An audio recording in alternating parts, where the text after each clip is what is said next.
อกเขียวอยู่ที่เมืองงอยเป็นผู้พาดอยงอยเลียบฝั่งแม่น้ำอูกุ้งใหญ่น้ำจืด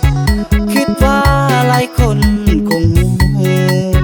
ขี่เรือเที่ยวสมน้ำหูแนมเห็นผู้สมน้ำงดงามอยู่จุดสมวิวทิวทัศน์ผาแดงงามตาอารุณเบิกฟ้าโมกเมฆหนาหัวคุ้มขาวดำที่ผู้หมกจมเปิดโปงเห็นฟ้าสีครามสร้างสดสวยเลิศล้ำงามเลือจะพันละนาท่องเที่ยวสมแดนที่ลมสำลานภูเขาสูงสันเหมือนเทวันสวรรค์สร้างมาวิวผาคิวลมผาหมอกสูงสันดาดฟ้า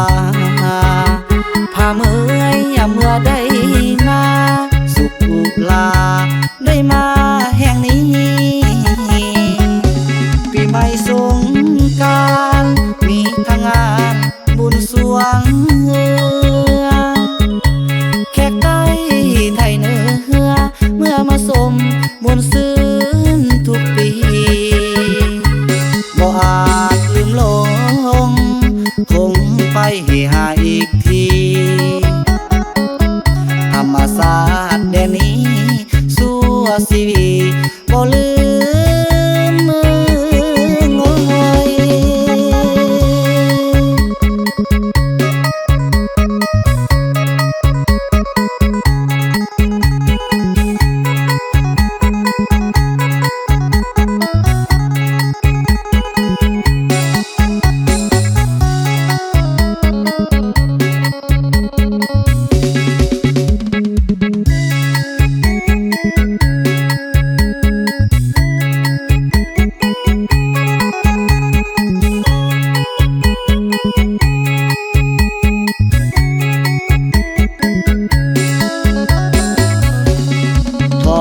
เที่ยวส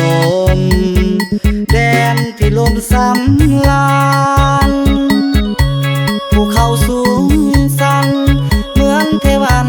สวรรค์สร้างมาวิวผาคิวลมผาหมอกสูงสันดาดฟ้าผาเมื่อยอย่าเมื่อได้มาสุขอุลาได้มาแห่งนี้ไปสงกรานต์มีทั้งงานบุญสวงแขกใต้ไทยเหนือเมื่อมาสมบุญซื่นทุกปีบ่อาจลืมลงคงไปหาอีก